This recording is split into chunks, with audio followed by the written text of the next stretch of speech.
Me lo-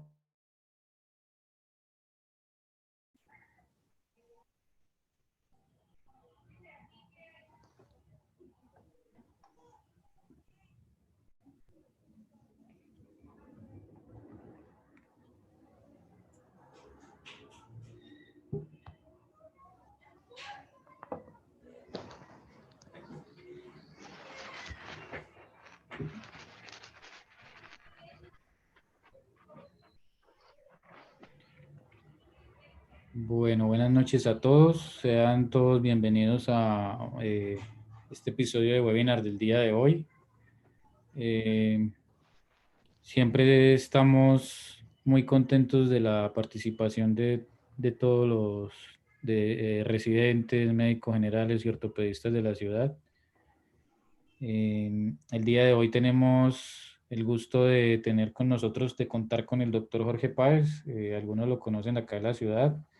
Doctor Jorge Páez es ortopedista de la Universidad Nacional, es médico también de la Universidad Nacional y es cirujano ortopedista oncólogo de la Universidad Militar Nueva Granada y del Instituto Nacional de Cancerología. Doctor Páez, un gusto tenerlo acá con nosotros. Tenemos aquí presentes ya conectados algunos docentes del grupo. El doctor Cámara, el doctor Mendoza, los quiere saludar. Buenas noches a todos, a mis colegas, a los residentes, a los médicos generales. Un placer estar con ustedes y que me hayan invitado a esta reunión.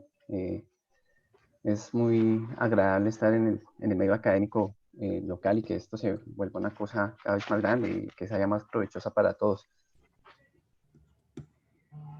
Y, profe, para todos les recuerdo micrófonos en silencio y preguntas pueden hacerlas de forma interna por el chat, se las transmitiremos al doctor Páez. Adelante. Bueno, ¿listo? ¿Empezamos? Bueno, entonces Anderson me invitó a esta reunión y me pidió que habláramos de biopsias en tumores musculoesqueléticos. Tal vez la biopsia es la primera parte en cuanto al manejo que se hace el paciente oncológico. Entonces es muy importante, ¿sí? Siempre que nosotros vamos a hacer una biopsia o estamos pensando en hacer una biopsia es porque estamos buscando un diagnóstico, ¿cierto? El diagnóstico puede estar estructurado en 6 partes específicamente. Uno es la infección, ¿sí? Entonces uno quiere saber si es que este paciente tiene una infección o qué, porque es un cuadro bizarro, un paciente que tiene una fractura y no es un trazo habitual o no fue un mecanismo de trauma que uno esperaba, entonces uno quiere saber si es una insuficiencia ósea o si tiene una lesión tumoral o si tiene una infección o bueno, en fin, o una lesión por estrés, lo que sea. Las alteraciones metabólicas, ¿sí? Ya sea porque el hueso está enfermo, porque tiene un problema metabólico como tal primario óseo, o el paciente tiene un problema metabólico secundario, o sea, por ejemplo, los pacientes que tienen hiperparatiroidismo, cosas de esas, entonces la biopsia termina siendo una opción adicional que nos puede complementar el estudio de paraclínicos. Lógicamente los tumores, que es mi especialidad, y las lesiones pseudotumorales, pues es supremamente importante. Ahorita les voy a dar las indicaciones para hacer esta. Digamos que con lo otro yo no me voy a meter mucho, pero básicamente vamos a hablar de las lesiones tumorales. Y por último, saber qué le pasa al hueso cuando está como secuelas de un tratamiento médico. Puede ser, por ejemplo, por radioterapia, puede ser por tratamiento con bifosfonatos, puede ser pacientes que tienen alteraciones por administraciones hormonales, cosas de estas. La biopsia termina sirviéndonos para orientar el diagnóstico. En el EFORT del 2017 hablaban de esto en el Día de Ortopedia y Traumatología, decían la táctica y la técnica, hablando específicamente de las biopsias. ¿Y por qué la táctica y la técnica? La táctica y la técnica porque es que resulta que esto es un abordaje que tiene que planearse. No puede ser un abordaje que usted hoy dice, como yo hablaba con Anderson ahorita, ¿qué tiene? Una biopsia, no, eso es rápido, ya salimos de la biopsia. No, o sea, tiene que enfocar por qué se va a hacer la biopsia. Entonces, lo primero que tenemos que entender es que las biopsias, ¿sí? Se hacen para iniciar el tratamiento. Casi que la biopsia es la primera parte del tratamiento. Usted no puede empezar a un paciente un tratamiento oncológico sin tener una biopsia. No se puede empezar un tratamiento al azar, ni quirúrgico ni médico, ¿sí? O sea, ni quimioterapia, ni radioterapia, ni nada de eso, no. Entonces, pues, es la base de nuestro tratamiento en las neoplasias y en las otras patologías que hablamos. Antes de cualquier biopsia, nosotros tenemos que tener una hipótesis del caso. ¿Qué quiere decir? Nosotros tenemos que tener una certeza hacia dónde vamos, ¿sí? No podemos llegar a pensar que la biopsia nos busque el diagnóstico. No, las biopsias tienen que ser simplemente para confirmar lo que nosotros estamos pensando. Se dice que un paciente que se lleva una biopsia se tiene que tener un diagnóstico presuntivo más o menos entre el 90 y el 95% de los casos, para que la biopsia realmente tenga un valor importante en nuestro posterior abordaje, ¿sí? Lo otro que tenemos que ver es eso, también, evaluar la necesidad. Si usted coge y dice, este paciente yo le estoy sospechando una lesión metastásica, y yo cojo y digo, no, es que vamos a hacer la biopsia para tener el diagnóstico, bueno, pero ya le tomamos los marcadores tumorales, a este paciente ya le tomamos el TAC de abdomen, el TAC de pelvis, nosotros estábamos pensando que puede hacer esto. Si no se ha hecho y no se ha agotado esa parte, es muy difícil que nosotros digamos, sí, efectivamente este paciente necesita una biopsia. Los pacientes que tienen lesiones metastásicas, que nosotros no tenemos el primario, con la biopsia ósea solamente logramos hacer el diagnóstico del 50%. Y ese 50% nos logramos coger y tener un diagnóstico exacto solamente en menos del 25%. ¿Qué quiere decir esto? Un paciente que coge y tenemos una biopsia, nosotros le hacemos una lesión metastásica ósea, le hacemos la biopsia y nosotros nos dice un adenocarcinoma. De los adenocarcinomas logramos identificar de dónde viene en el 25%. Los otros quedan sin diagnóstico. Si está sin diagnóstico no se le puede hacer tratamiento, ¿sí? Y esto cobra vital importancia últimamente porque resulta que cada vez hay más tumores secundarios con metástasis únicas que nosotros los estamos empezando a abordar como tumores primarios, ¿sí? Entonces, hay, por ejemplo, los pacientes con tumores de células claras renales, los pacientes con tumores de tiroides y otro poco de tumores, nosotros si tienen una metástasis poliostótica se maneja como si fuera un tumor primario y el paciente se logra involucionar en el estadiaje oncológico. Y eso implica que un paciente que tenía una sobrevida del 15-20% a 5 años, se vuelve un paciente que tiene una sobrevida del 70-80% a 5 años. La diferencia, como digo yo, es del cielo a la tierra, pero textualmente. Lo otro que tenemos que ver son los riesgos y peligros, es decir, qué tanta posibilidad usted tiene de coger y tomar una muestra inadecuada que lo que haga es confundir el diagnóstico. Y aparte de eso, que le genere un problema al paciente. O sea, un problema en el sentido de que haya contaminación tumoral en otros tejidos que estaban sanos o que usted tenga una lesión neurovascular secundaria, ¿sí? Ya sea una lesión neurovascular en el momento de la biopsia o que implique una lesión neurovascular compleja en el momento en que usted haga el salvamento de la extremidad o haga la cirugía porque quedó dentro del campo quirúrgico. Ahorita vamos a ver esa parte.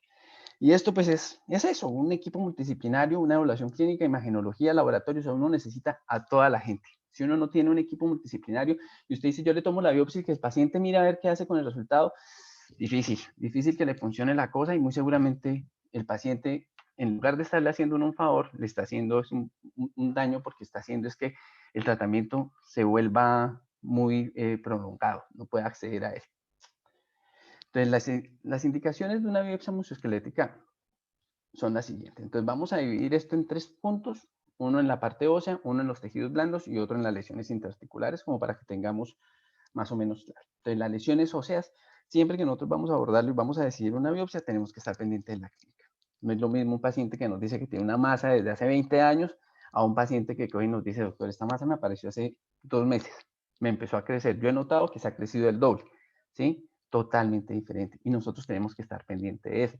Adicionalmente, todo lo de los síndromes paraneoplásicos y otros síntomas concomitantes. O sea, pacientes, por ejemplo, que empiezan a referir síntomas que son sugestivos, por ejemplo, de linfoma u otros tumores, o por ejemplo, problemas de paratiroides, ¿sí? Hacen ciertos síntomas específicos, los pacientes con los tumores renales, bueno, en fin.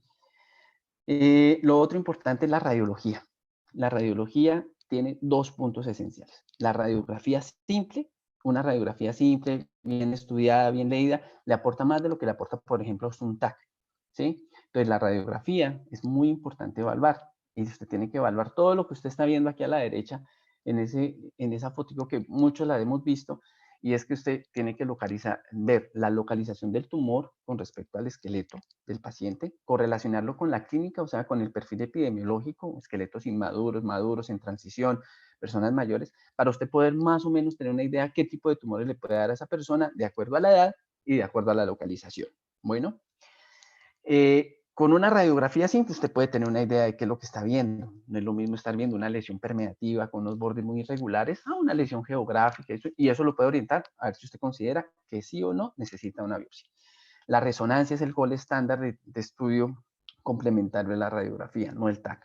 La razón principal es que resulta que los tumores son un tejido sólido, pero blando, en la mayoría de los casos. Y usted necesita con la resonancia ver los tejidos blandos, porque usted no solamente necesita ver cómo se está comportando el tumor por dentro, sino también en la periferia. Y para eso usted necesita la resonancia. Usted no puede ver fácilmente la vascularización, ver si está, qué tipo de osificación está presentando dentro de la lesión. Usted no puede ver qué tantas zonas reactivas, o sea, qué tanto edema hay dentro del tumor, si ha habido sangrados y signos de necrosis, si no es con la resonancia. Con el TAC no es tan fácil. La medicina nuclear, la gamografía, nos sirve mucho sobre todo para diferenciar lesiones activas metabólicamente y no activas. Hay una cosa importante acá. Las lesiones metabólicamente no activas no quiere decir que no sean malignas. Pacientes con lesiones supremamente malignas, nosotros nos guiamos por una cosa que se llama el KI67 en las biopsias, que es un índice para mirar qué tanto está trabajando el núcleo. Los pacientes que tienen KI67, por ejemplo, por encima de 40-50%, son pacientes que tienden a no permitir que el hueso haga osteoide y no hace una reacción a la lesión tumoral. Por lo tanto, cuando usted va y lo mira en la gamografía no capta, pero es todo lo contrario, un tumor supremamente agresivo. Entonces, cuando uno mira la gamografía, tiene que correlacionarla con la resonancia y esto, o si no, no es fácilmente, no es útil. Lo que hace es eso. Y lógicamente en las lesiones poliestéticas. Laboratorio clínico, para nosotros, lo que más utilizamos pues, son marcadores tumorales en lesiones metastásicas. Últimamente, digamos que la fosfatasa alcalina y la HL lo utilizamos sobre todo para hacer seguimiento de las lesiones tumorales y ver respuestas a la quimioterapia y factores pronósticos. Y lógicamente el seguimiento clínico, muy importante. Entonces, las indicaciones de la biopsia musculoestética, entonces vamos a ver. ¿El tamaño es importante? Sí y no. El tamaño es importante, sí, en el sentido de usted ver cómo ha progresado el tamaño, ¿sí? Pero no es importante en el sentido de que usted le diga a un paciente que tenga un osteocondroma muy grande, no es importante que sea muy grande porque eso no va a hacer que se malignice más. Pero sí es importante, por ejemplo, en ese osteocondroma, ver la capa de cartílago, qué tan grande es. Esa capa es la que nos determina el riesgo de malignidad y si necesitamos hacer una biopsia previamente. Eso lo tenemos que ver con la gamografía y nos puede orientar lo que uno ve en la radiografía y uno clínicamente dice, uy, pero acá esta vena se siente mucho más grande, ese paciente tiene una capa de cartílago muy grande y muy seguramente tiene que hacerse una biopsia. Lo mismo, por ejemplo, un encondroma, una lesión muy grande que usted esto, ahí puede haber desdiferenciación celular y ese paciente muy seguramente necesita una biopsia. Las capas de cartílago de los osteocondromas, para que sepan, 2,5 centímetros. Hace 5 años se consideraba alto riesgo de malignización 1 centímetro, pero eso ha cambiado. La matriz, o sea, cómo se está comportando por dentro, aquí en la resonancia aquí abajo de la derecha, nos muestra cómo se va comportando, si está haciendo unas osificaciones regulares y eso, es un signo de que es algo benigno, a diferencia de las osificaciones endomedulares festoneadas, que tienen diferentes formas. De pronto nosotros nos acordamos que nos decían que en coma, que en puntos, que yo no sé qué. Eso es lo que se refieren a esa irregularidad. Entonces, esas que son irregulares tienden a necesitar también biopsia. Los bordes me refiero al borde exacto de la lesión. Eso que estoy marcando aquí en la resonancia. O sea, el borde ese que uno cogí, decía, paciente con bordes marcados y esto, esos bordes cuando son marcados, eso es algo benigno prácticamente siempre. El paciente que tiene esos bordes irregulares, que usted no los ve bien, que tiene un patrón como moteado, en unas partes se pierde o algo, signo de agresividad y no ha permitido que el cuerpo haga un poquito de estudio para contener el tumor. Entonces, permite que siga avanzando. Otra cosa es la periferia. La periferia es el hueso vecino a donde estaba el tumor, ¿sí? Eso es importante verlo porque las periferias, y eso lo ve uno en la resonancia, que están con mucho edema, es un signo también de malignidad, ¿sí? Entonces uno coge y mira, si uno edema en la resonancia, signo de malignidad, biopsia también. Y los cambios en el tiempo.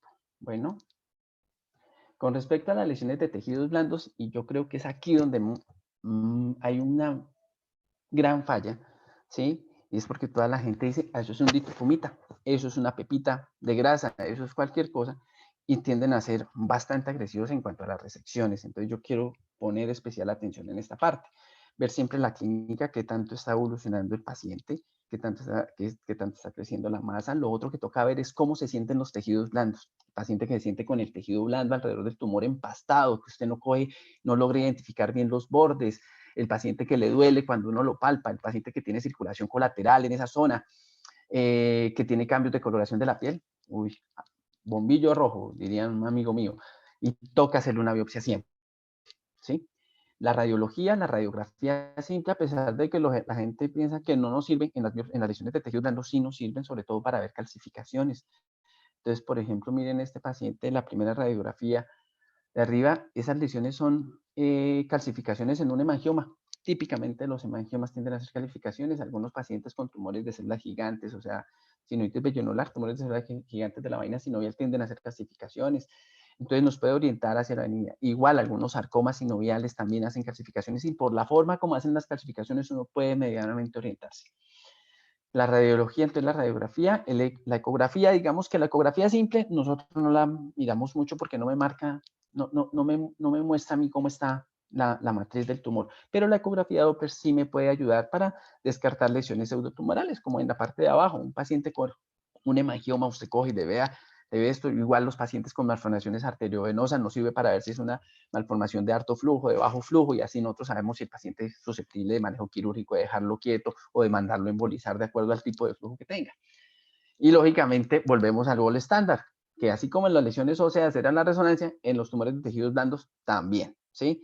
La resonancia es el gol estándar. Usted en la resonancia puede ver cómo se comporta la matriz, si tiene zonas de necrosis, ¿sí? ¿Qué zonas de necrosis están comprometiéndose? ¿Cuál es la parte de tumor activo? ¿Qué tanta vascularización tiene en qué parte? ¿Qué estructura se está comprometiendo? ¿Por dónde puedo hacer la biopsia de manera segura? ¿Sí? Bueno, y el seguimiento clínico. Hay una cosa importante, me devuelvo, en cuanto a la resonancia. Nosotros hemos escuchado muchas veces, tanto en las biopsias de hueso como en las biopsias de tejidos blandos, que coge y nos dice el patólogo y hasta uno lo dice de chiste cuando toma la biopsia. Ahí le mando hasta muestra, ¿sí? Para que después no me diga biopsia insuficiente. Las biopsias insuficientes, en la mayoría de casos, no es por escaso material, es por material inadecuado. ¿Qué es eso? Uno tiene que tomar la resonancia. Yo nunca hago una biopsia sin tener resonancia. La razón es porque resulta que yo en la resonancia puedo ver si el paciente tiene zonas de necrosis, zonas quísticas, lagos venosos o esto, y yo no hago la biopsia en esas zonas. Yo no hago la biopsia de las zonas donde hay necrosis tumoral. Los tumores que crecen rápidamente hacen unas zonas de necrosis muy grandes, que generalmente es la parte más central, ¿sí? Entonces yo nunca tomo una biopsia de esa zona porque yo le voy a mandar al patólogo una muestra que está necrosada y él me va a decir, ahí yo no puedo ver nada. Yo veo células espumosas, yo veo células gigantocelulares, yo veo esto. Claro, lo que está viendo es una zona donde está un tejido muerto y él no puede determinar esto. Entonces, la resonancia es importante y cuando vamos a tomar una biopsia nosotros tenemos que saber dónde la vamos a tomar, precisamente porque es que resulta que la tenemos que tomar del sitio donde más se ve viabilidad tumoral, ¿sí? Así como en zonas donde hay lagos venosos, que eso es como si usted abriera una llave cuando toma la biopsia, ¿sí? También los tenemos que evitar porque si no el paciente va a tener un sangrado y el paciente lo va a tener esa noche en urgencias diciendo, doctor, sangré 500 por esa heridita de 3 milímetros que usted me hizo. Entonces, las indicaciones. ¿El diámetro es importante para tomar la determinación de alguna biopsia? ¿Sí o no? Sí. Biopsias que tengan masas que tengan diámetro de más de 3 centímetros, independientemente del tiempo de evolución, independientemente que el paciente diga que no le duele, independientemente de la localización, siempre necesitan biopsias. Eso lo dice la Sociedad Americana de Tumores Musculoesqueléticos y las guías británicas, que fueron las que inicialmente pusieron el parámetro, que inicialmente decían que una bola de golf, la bola de golf mide un poquito más, casi 4 centímetros, dijeron no, se bajó a 3 centímetros. La razón es porque de los pacientes que coge y se les hace con ese diámetro, se le hacen resecciones inadvertidas, se dice que aproximadamente el 10% salen con lesiones sarcomatosas. Esa es la razón por la cual se tomó eso, ¿sí? El problema es que si nosotros no leemos la biopsia, nosotros no sabemos qué pasó con el paciente. Entonces, el diámetro, sí. La localización, sí. Lesiones pequeñas, ¿sí? Lesiones pequeñas, me refiero a lesiones de menos de 3 centímetros que se encuentran en el tejido celular subcutáneo, sobre la fascia o en la fascia, se pueden resecar con una biopsia excisional, ¿sí? Pero esa biopsia excisional tiene que ser con unos, no debe ser una resección totalmente marginal, tiene que ser una lesión en la cual usted le toma un pequeño margen, ¿sí?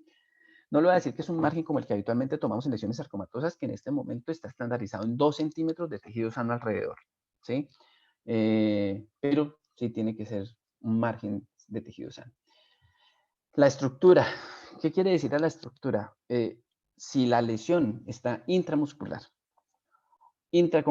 o en medio de estructuras vasculares, no se tiene que hacer biopsias incisionales. Se tiene que tomar una biopsia previamente, independientemente del diámetro.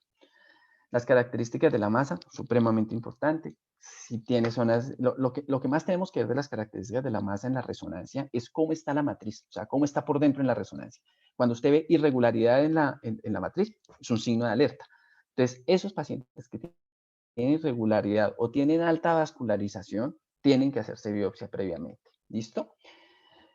Bueno, una cosa, aquí en la localización, los pacientes que tienen neuromas, ¿sí? Los schwannomas, habitualmente a uno cogen, se lo informan como schwannoma, entonces uno dice, no, es un schwannoma, lo podemos quitar. No, también aplica lo de los 3 centímetros. Yo en lo personal, cuando son más de 3 centímetros y tengo que hacerle biopsia, la biopsia de los pacientes, de los pocos casos que las hago abiertas. Me adelanto un poquito ahorita una cosa que vamos a hablar, y la razón de que lo haga abierta es que usted no sabe para dónde va el pedazo de nervio que está sano, ¿sí? Puede estar hacia adelante, y usted le pone una aguja y usted lesiona el nervio. Entonces, esa es la razón de abrirlo. Entonces, yo lo cojo, lo abro, miro el tumor por una incisión muy pequeña y evito los filetes nerviosos para evitar la lesión, una lesión mucho más grande. Bueno, las características de la periferia, lo que les decía, que no haya mucho edema. Miren, en esta zona de aquí abajo al lado del fémur, toda esta parte de acá que está al lado del fémur, eso es zona reactiva, no es zona tumoral como tal. Acá hay una siembra, ¿sí? Y la siembra grande, pero esto es zona reactiva. Esa zona reactiva se tiene que resecar en el momento de la lesión tumoral. Pero esa lesión, cuando usted tiene mucho edema alrededor del tumor, eso es una lesión maligna con hartas posibilidades. Las lesiones intraarticulares, afortunadamente los tumores malignos intraarticulares son muy, muy pequitos, ¿sí? O sea, que a usted le informen un sarcoma sinovial o esto, a pesar de que uno ve sinovial dentro de la rodilla, no, eso no se ve habitualmente, ¿sí? Digamos que usted tiene que tomar biopsia, sobre todo cuando usted quiere diferenciar, por ejemplo, un paciente con artritis reumatoide que tiene una sinovitis muy grande y usted quiere saber si ese paciente tiene una sinovitis pellonodular o algo, a ese paciente se le hace una, si tiene lesiones concomitantes, como ahí se ve en el hueso, pues usted coge y le hace una biopsia. Y el seguimiento es muy importante. Miren este paciente de aquí abajo. Este es un paciente con una condromatosis sinovial. 20 años más tarde aparece con todas estas lesiones, pero el paciente ya estaba acostumbrado. El problema es que el paciente se diferenció a un condrosarcoma. Eso es una cosa excepcional. Eso no pasa habitualmente, no eso, pero puede terminar pasando. Entonces es importante hacer el seguimiento por eso. Entonces, ¿el tamaño influye para tomar las lesiones? No, no tanto. El tamaño de las lesiones interarticulares, a menos de que sea un caso acá como el del condrosarcoma que usted coge y dice, uy, no, es que eso es el de la condromatosis. Entonces usted dice, no, estas lesiones están muy grandes, venga y le tomamos. Puede ser válido, pero igual no se necesitaría. Es más importante la matriz, como en la resonancia de la derecha, esa es una sinovitis pellonodular gigante. Entonces usted coge y ve si tiene el signo preponderante, los acúmulos de hemosiderina. Pues la hemosiderina, pues eso es metal. Usted al verlo en la resonancia crea cierta refringencia, como en este caso, y usted puede decir a este paciente tiene acúmulos de hemosiderina, esto es una sinovitis pellonodular casi completamente segura, ¿sí? Ver si tiene lesiones vecinas. De lesiones vecinas me refiero a las lesiones óseas. Mire acá cómo tiene estas lesiones, ¿sí? Entonces uno dice, sí, este paciente le está comiendo el hueso, y no confundirlo de pronto con una lesión ósea que se haya ido hacia la parte articular. ¿Quién debe hacer la biopsia? Antes yo pensaba que la biopsia la tenía que hacer solamente el ortopedista oncólogo. Hoy en día pienso que no, ¿sí? Yo pienso que la tiene que hacer el que sepa hacerla, ¿sí? Con tal de que le adelante un poquito el tratamiento al paciente, ¿sí? Entonces, ya sea un cirujano general, un cirujano oncólogo, me refiero a un ortopedista oncólogo, lo que sea, de cirujano general me hablo de ortopedista general, ortopedista de cadera, de rodilla. Si él sabe hacerla, si tiene en cuenta los parámetros que antes expusimos, la tiene que hacer. O sea, es una responsabilidad. Si él no está en capacidad, si él no está seguro de lo que está haciendo, no la tiene que hacer. Y si no tiene dónde mandar la patología, a usted no le sirve de nada tomar una biopsia y usted no poder hablar con el patólogo y decir, yo ya tomé la muestra, suerte. No, usted tiene que llamar al patólogo y decirle, oye, ¿usted qué está viendo? No, mire, no, mire, yo en las imágenes yo creo que es esto, ¿sí? Porque si no, usted deja perdido al patólogo y pues no vamos a tener resultados. ¿Y el radiólogo intervencionista? Claro que sí, el radiólogo intervencionista nos sirve a nosotros para tomar todas las lesiones que están endopélvicas, por ejemplo, de tejidos blandos endopélvicos en la parte del sacro que están hacia adelante. pues ese es el gol estándar para tomarlo. Igual las biopsias de columna, o los pacientes que usted coge y tienen un alto riesgo de lesión vascular, lo tiene que hacer. Aunque cada vez utilizamos más el ecógrafo dentro de cirugía y podemos identificar dónde están los vasos y uno obviarlos, o un examen clínico previamente y una evaluación adecuada de la resonancia nos permite evitar los vasos. Entonces, como le estaba diciendo, muy importante el servicio de patología. Si uno no tiene un patólogo bueno, por ejemplo, acá hay un laboratorio de patología que me reserva el nombre, que los técnicos dañan siempre todas las muestras, las dañan textualmente. Y cuando usted dice, pues yo tomé mucha muestra y van a pedir inmunistoquímica, no, ya no existe muestra, toca que tomen otra. No, eso tampoco. Entonces, un laboratorio de patología que está acostumbrado a manejar oncopatología, que es diferente a la patología común y corriente, identificar una vesícula o identificar unas adenoides, no sé, tiene que tenerlo. El patólogo que sea de confianza, con el que usted pueda hablar, con el que pueda interrelacionar algo, y la disponibilidad de recursos. Los recursos me refiero a la inmunistoquímica. Si uno no tiene hoy en día inmunistoquímica en el laboratorio donde usted va a mandar, así no le mande, no se la solicite inicialmente, muy seguramente no va a poder terminar orientando el diagnóstico y el paciente se va a demorar 2 meses mientras le mandan la muestra a Bogotá y llega un resultado. La planeación de la biopsia, entonces acá puse algunos casos clínicos reales míos que yo he visto. Es que usted tiene que determinar dónde está el tumor.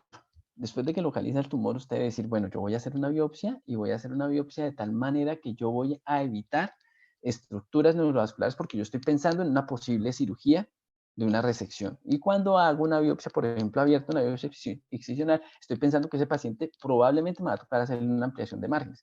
Entonces, lo que no puedo hacer es comprometer esos márgenes. Entonces, mire, por ejemplo, este caso. Este caso es un paciente con un osteosarcoma que ya tenía una lesión intraarticular y le hacen la biopsia ahí, donde está marcado en toda la parte anterior, ¿sí? Todo el mecanismo extensor. ¿Usted qué tiene que hacer con el mecanismo extensor? Lo tiene que sacrificar. Usted tiene que tomar 2 centímetros de tejido sano a cada lado, ¿sí? Conclusión, no le queda tendón del cuádriceps, ¿sí? Entonces, eso es una cosa que usted tiene que tener en cuenta. Ese paciente se hubiera solucionado el problema si usted coge y le toma una biopsia acá por mediar, ¿sí? Acá donde estoy poniendo el puntero, le coge una biopsia con aguja sin ningún problema. Listo, perfecto, ¿sí?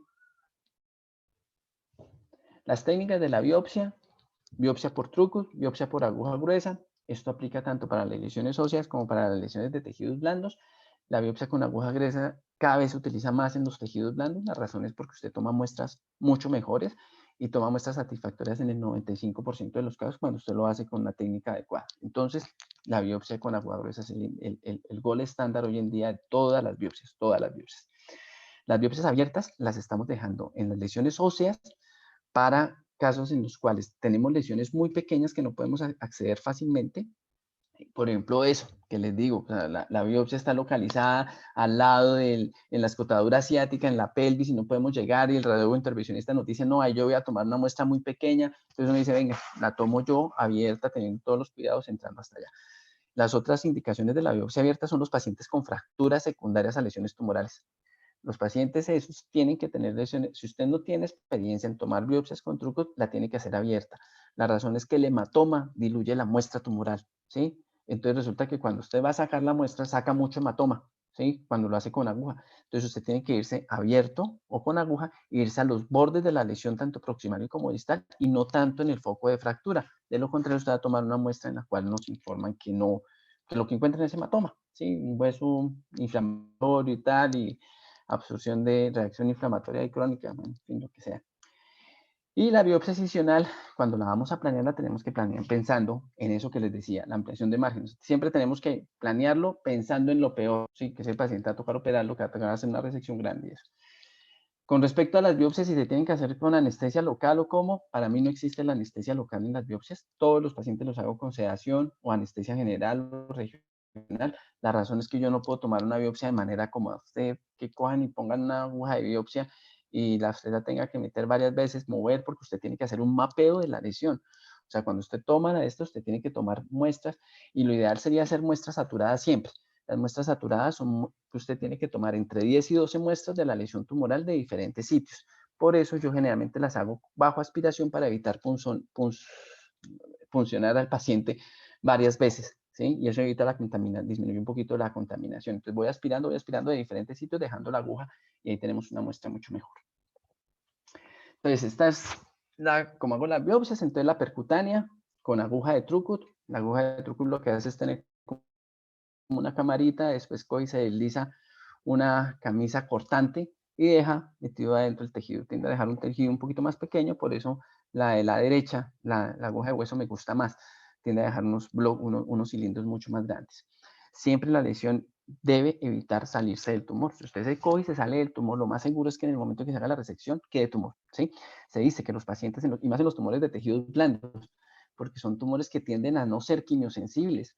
Esos tumores, como no son quimiosensibles, ustedes pues cuando va a quitar la masa, hay una gran cantidad de tejido contaminado, y se dice que esos pacientes con lesiones de tejido contaminado, porque ustedes salió en el momento de la biopsia, el 80% hacen recaídas locales secundarias a la biopsia. Entonces es importante no salirse de la biopsia. Del tumor, perdón. Acá está el tumor, está en la forma adecuada, lejos del paquete neurovascular. Siempre que usted esté acá metido en el paquete neurovascular, si está acá en esta, donde dice inadecuado, usted va a tener que sacrificar el nervio y la arteria. Es una cosa que sería fatal, porque entonces un salvamento termina siendo una lesión neurovascular severa.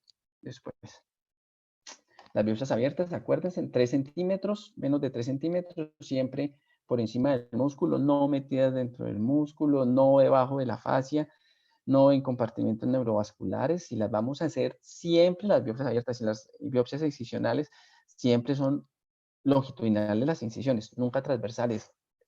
A mí en lo personal me debe llegar el, no, bueno, yo no puedo poner, pero hay un porcentaje muy grande de pacientes que le hacen biopsias y resecciones de tumores todas transversales. No sé qué están pensando, porque es que el eje del músculo, el músculo de las fibras van longitudinales. Así es como usted lo tiene que hacer, así como en la misma dirección en la que van las estructuras neurovasculares. Esa es la incisión. Cuando vamos a hacer la colocación del DREN, tiene que ponerlo en la misma línea de la sutura proximal. Esto pasa muy habitualmente en los pacientes que le hacen biopsias de tejidos blandos, porque tienden a sangrarles mucho cuando hacen las biopsias abiertas. Entonces tienden a dejarles DREN, entonces porque les sangró mucho. Eso es un signo de que la biopsia estuvo mal hecha ya, ¿sí? Porque la debe haber hecho percutánea, le iba a sangrar mucho, pues sencillamente usted no se fijó bien que tenía mucha vascularización, lo que fuera. Entonces por eso es tan importante que usted se fije en qué parte va a ser la biopsia. Bueno, las biopsias articulares, yo en la personal las intraarticulares las hago abiertas, pues primero porque no hago habitualmente cirugía artroscópica. Existen pinzas ya con esto de succión para que coge y saque el tejido visto. La pueden hacer así si tienen experiencia. Una cosa es hacer la biopsia articular y una cosa es decir, llegar y decir, oh, esto tiene una masa intraarticular, venga y me la como con el shaver. Eso es una cosa. Y otra cosa es tomar una muestra. Si usted la coge con el shaver así nomás, y ese es el problema de las resecciones intraarticulares, lo que hace es una contaminación. Las personas que hacen resecciones tumorales por artroscopia, lo que hacen es un desprendimiento con el artroscopio de toda la masa, que es lo que hacen, por ejemplo, los urólogos oncólogos. Resecan el riñón, lo cogen, lo liberan totalmente y después hacen una incisión para sacar la pieza quirúrgica. Lo embolsan inclusive dentro del abdomen. Acá uno podría hacer lo mismo. Embolsan el tumor, meten por unas bolsitas que ya vienen bien ajustaditas para poderlas meter por el artroscopio con una camisa y listo. Pero pues, si uno no tiene experiencia así, comérsela con el shaver, no, la vaina es liberarla con el artroscopio para después abrir y sacar la pieza. Esto. ¿Qué ocurre en el procedimiento? En el procedimiento, cuando usted está haciendo la biopsia, pueden ocurrir 2 escenarios, ¿sí? 3 escenarios. Uno, una muestra adecuada, supongamos que le hicimos bien, ¿sí? Dos, una muestra inadecuada, pues sencillamente porque se contaminó, porque sangraba, porque el tejido no podía usted biopsiar exactamente la zona, sangraba mucho, usted no obtenía un material, que eso le pasa a uno. Ahí en esos casos lo que toca es seguir intentando haciéndolo, sin evitando lesionar tejido vecino. Entonces una bolsa adecuada, perfecto para patología. Una bolsa inadecuada tiene que seguir intentando hasta que obtenga una muestra adecuada, o inclusive si ve la necesidad de abrirlo teniendo todos los parámetros que hablamos ahorita. Y la otra, el sangrado. Todas las biopsias sangran. Yo a todos mis pacientes les digo, usted va a tener una cirugía en la cual le va a aumentar de volumen la lesión tumoral, porque todos los tumores generalmente están hipervascularizados. Usted cuando toma la muestra, rompe vasos, adentro se sangra, se inflama, aumenta de volumen. ¿Cuáles son las contaminaciones? Miren este caso. Este es un paciente, el mismo paciente que les mostraba que le hicieron la biopsia por anterior, le hicieron 4 perforaciones diferentes, intraarticulares. Este paciente, esta resonancia ya es el planeamiento prequirúrgico, tocaba hacer una resección extraarticular de la rodilla. Miren ahí la contaminación de los tejidos blandos, y a pesar de que era un osteosarcoma, no mejoró esa zona con la quimioterapia. Algunos estudios dicen que con la quimioterapia eso se logra, digamos así, esterilizar, pero no pasa en todos los casos. Entonces, mire cómo se contaminó el tejido. Miren en el caso de abajo, es un paciente con una metástasis de un CA de colon, ahí se ve la lesión en el colon hipercaptando. Le hacen una biopsia guiada por TAC y mire lo que pasa en el tejido a la derecha. Todo ese trayecto cogieron y lo contaminaron. Ahí en esos casos uno tiene que hacer biopsias es porque para estadificar el paciente y ver el pronóstico. Entonces se contaminó y terminó teniendo una masa extraósea que no tenía antes. Y eso es por la contaminación en el momento de procedimiento. Hoy en día hay algunas agujas que uno coge y les pone la electrofrecuencia, ¿sí? Para esterilizar el trayecto por el cual usted venía con la toma de la biopsia. Eso se hace hoy en día con alguna frecuencia. El trauma neurovascular, cuando lesionamos una arteria, un nervio en el momento de la biopsia, es una cosa que puede pasar, es una complicación importante. Los hematomas también, el sangrado, como les decía, las fracturas. No hay nada peor que una fractura. A mí me ha pasado, sí, afortunadamente muchas veces, pero usted coge y tiene lesiones tumorales muy feas que usted cuando le hace la biopsia, con solo la manipulación de la biopsia, tuvo para que se fracturara. Y la infección, pero la infección sí es supremamente rara, menos del 0,5% de los pacientes que se someten a biopsias. ¿Qué estudios ordenamos a estos pacientes? La coloración básica siempre. Si son lesiones tumorales óseas que sospechamos malignidad, excepto el osteosarcoma, se tiene que pedir inmunohistoquímica. Si es el osteosarcoma es un diagnóstico netamente con la coloración básica. La inmunohistoquímica no nos sirve para nada.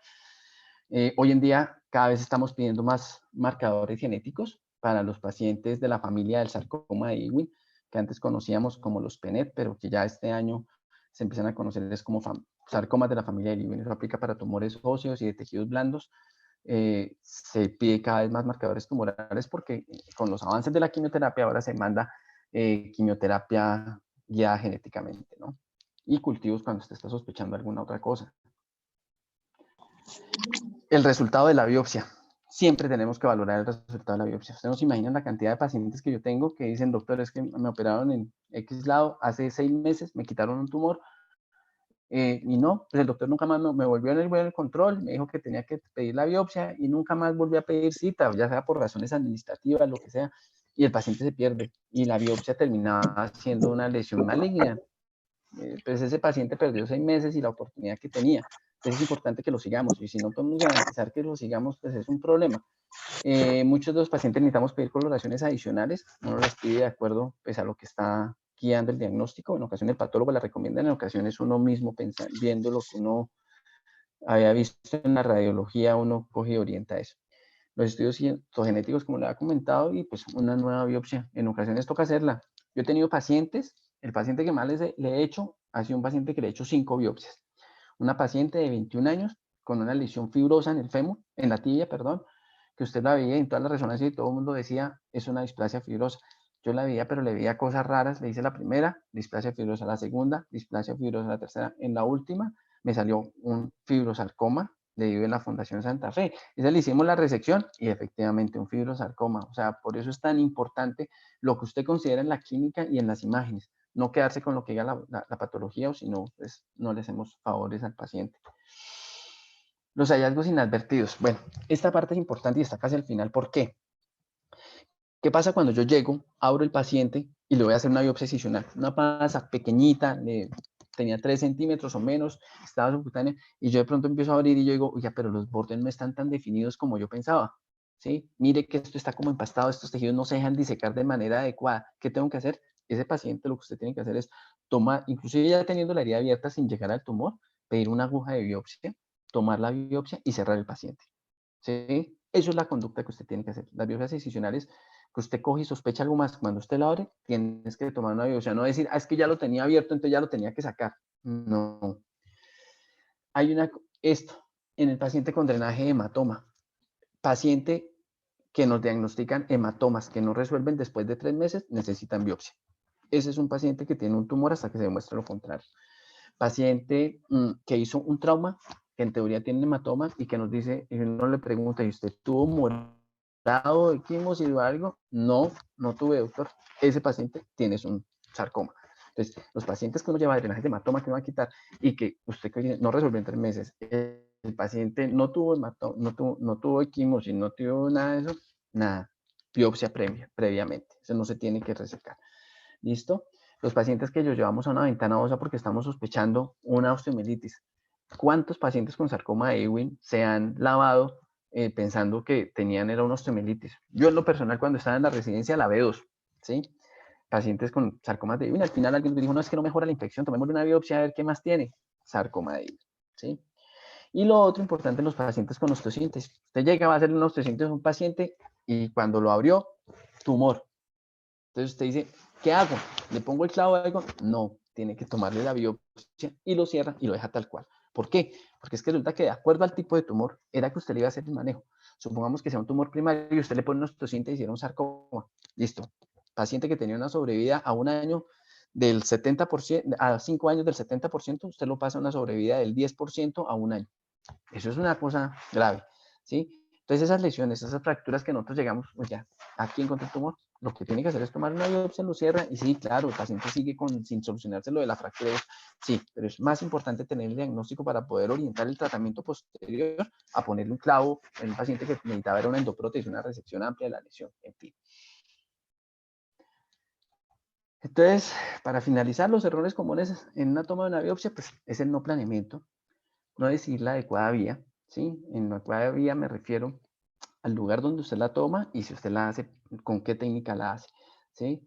Yo pienso que el gol estándar es la percutánea, las biopsias abiertas, yo en lo personal, yo puedo, no sé, este año no he hecho, o sea, creo que he hecho una, abierta nomás, entonces debe ser la vía percutánea, ya sea por parte de nosotros o parte de radiología intervencionista, tener en cuenta las estructuras neurovasculares, ¿sí? Siempre las tenemos que hacer las biopsias lo más alejado posible, por lo que les decía el margen de seguridad de los sarcomas, por ejemplo, en los tejidos blandos, son 2 centímetros, que yo tengo que quitar de tejido sano alrededor del tumor para garantizar que no haya recaída local. Evitar comprometer los mecanismos extensores de las articulaciones o de los flexores, se tiende a cometer más errores en los extensores siempre. Evaluar el lugar de la toma, o sea, en qué zona del tumor la voy a tomar y evitar las muestras insuficientes habiendo valorado estos puntos anteriores. Listo, yo creo que eso es todo. Profe, muchas gracias. Excelente No, Anderson, presentación. Yo creo con que gusto.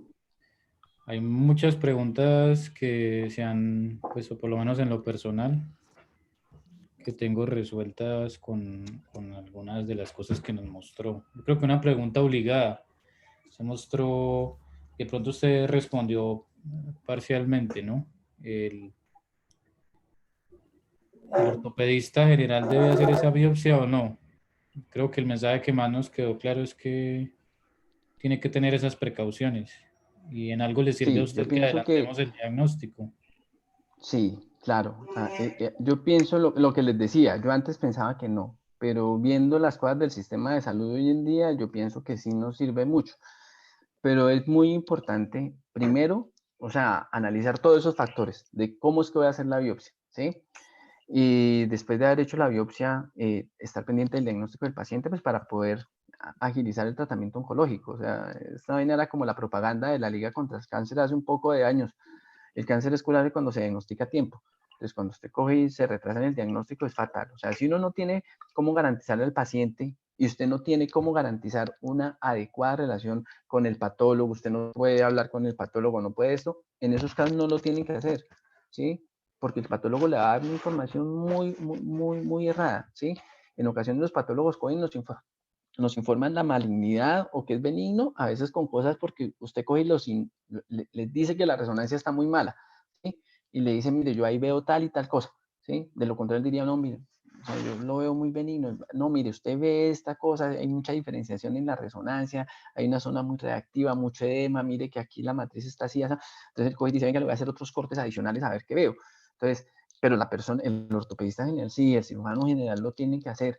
Sí, pienso que sí, pero tiene también que entrenarse en eso, o sea, tiene que tener, no solamente pues entrenarse porque pues no es tan fácil, pero me refiero a entrenarse en cuanto a identificar por dónde la tiene que hacer, cómo hacer la posible resección que va a hacer después del cirujano oncólogo.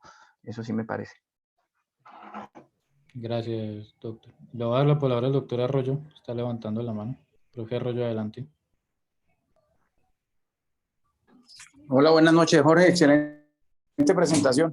O sea, lo que Carlos. queremos. Concretísima. Yo le iba a preguntar, bueno, yo no estoy defendiendo mi especialidad, sino que mi punto de vista, aquí el mensaje está claro. Lo ideal es que lo hiciera el ortopedista oncólogo, como usted lo dice, porque hay que saberle hacer, ¿no?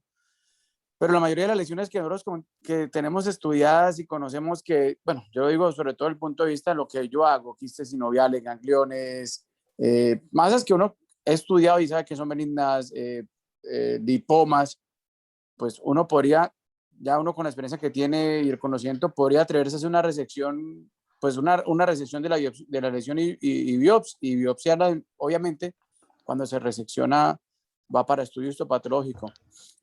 ¿Qué contraindicación habría aparte de esto que usted dice? Digamos, aparte del hallazgo, ¿qué otra cosa dice? Bueno, nosotros, obviamente usted y yo tenemos buena comunicación y todos tratamos de tener una buena comunicación, pero digamos a los doctores que no tienen la potestad de tener un ortopedista oncólogo cerca, ¿qué recomendación aparte le daría? Bueno, pues yo con esto ya aprendí que lo mío y no más, el resto lo manda usted. Carlos, yo creo que lo más importante, el principal mensaje es, o sea, usted identificar o sea, primero estudiar el caso. Segundo, la experticia suya como ortopedista, ¿sí?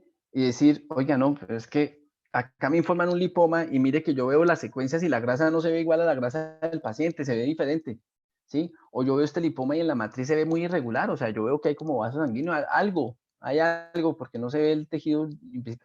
Ese paciente es el que tiene que llamarle la atención, ¿sí? Yo pienso que inclusive lo que usted decía, o sea, usted le puede tomar biopsia y le puede hacer la resección, depende de la experiencia del cirujano, siempre que esté pensando que es lesión benigna, ¿sí?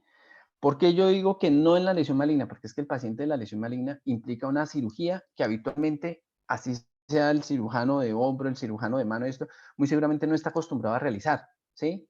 En cuanto a la resección, como toca hacer, o sea, los criterios oncológicos que toca tener en el procedimiento. Por eso yo diría que es así. Pero el paciente que usted dice, no, yo creo que esto es una lesión benigna por mi experiencia, por esto, sí, tiene derecho a hacerlo. Es más, hasta médico legalmente no pasaría nada. Supongamos que es alguna lesión sarcomatosa, ¿sí?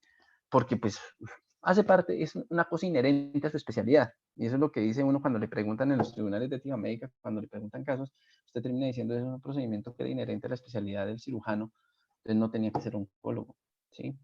Pero es eso, o sea, tiene que ver mucho con la experticia del paciente. Lo que usted dice, yo estoy seguro que usted sabe ver unos gangliones mejor que yo, ¿sí? Entonces, que usted reseque un ganglión porque lo vio como ganglión, perfecto. Usted un lipoma en un hombro, ¿sí?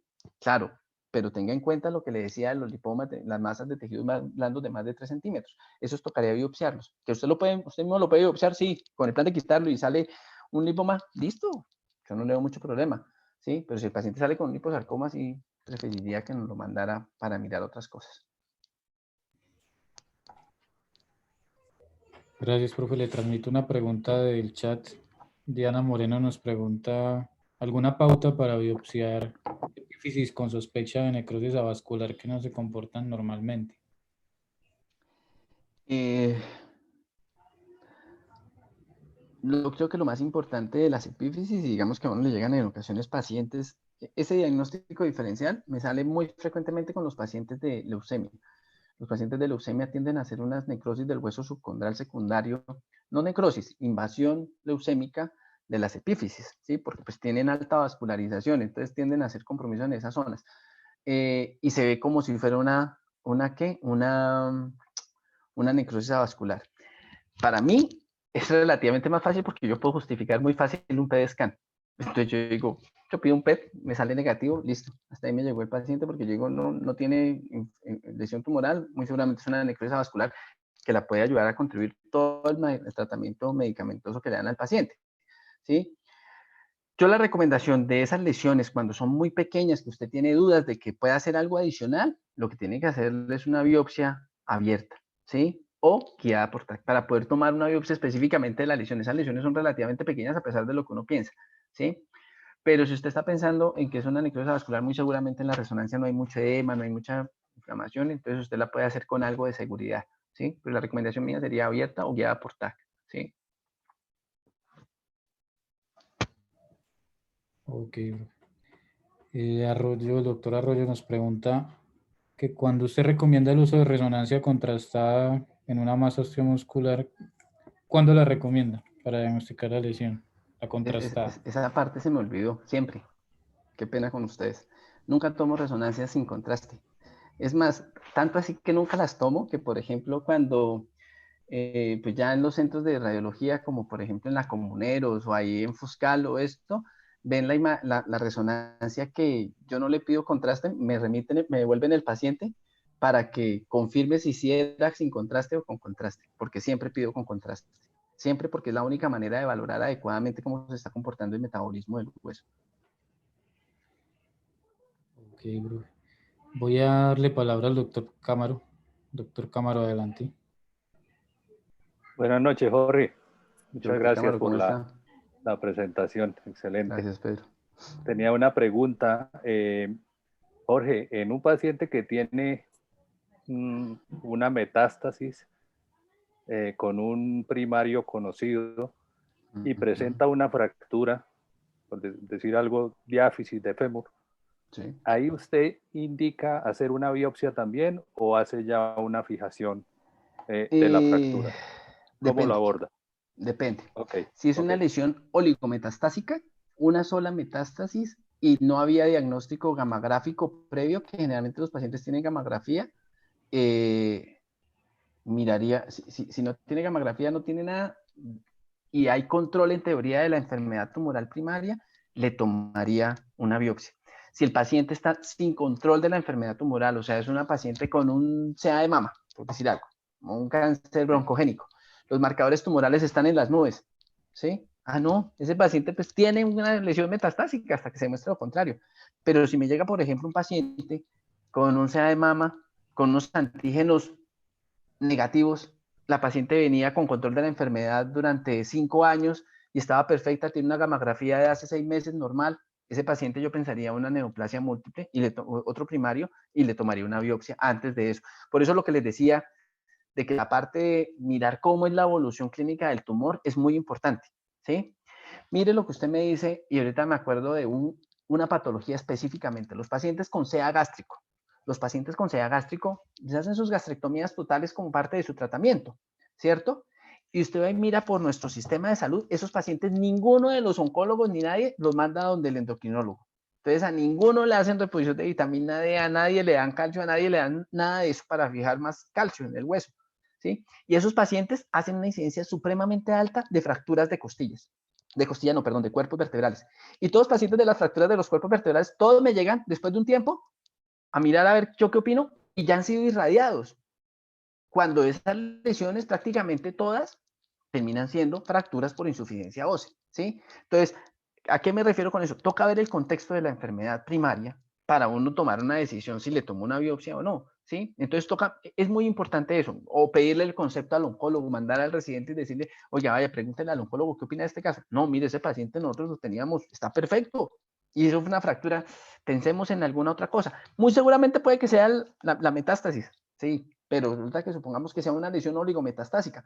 De pronto lo que tocaba hacer es una resección en bloque, por ejemplo, una paciente con una fractura de cadera, ¿sí?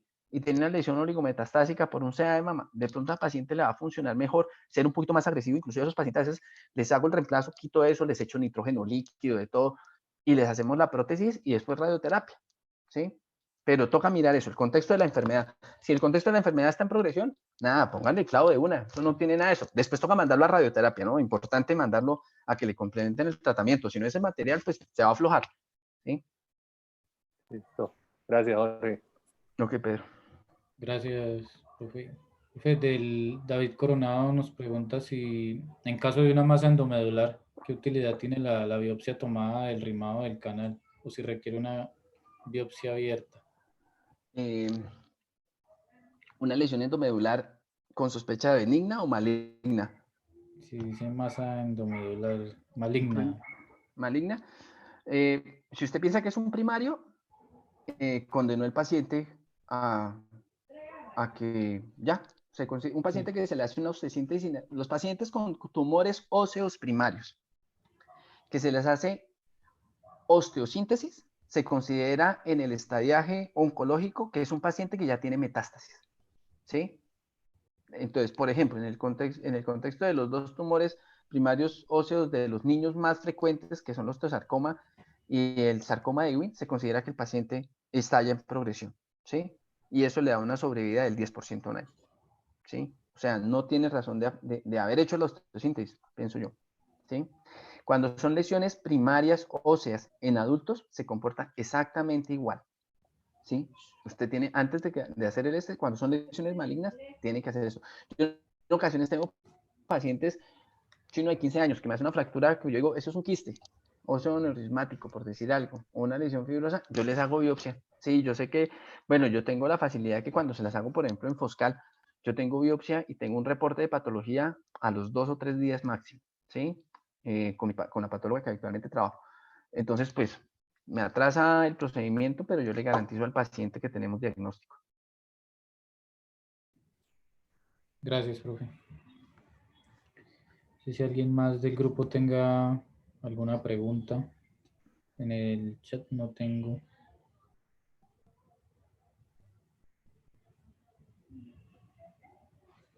Bueno, profe, muchas gracias. Es una charla muy clara. Les recuerdo a los Gracias. participantes y al profe que esta charla queda disponible en el canal de YouTube de Webinar Residentes WIS.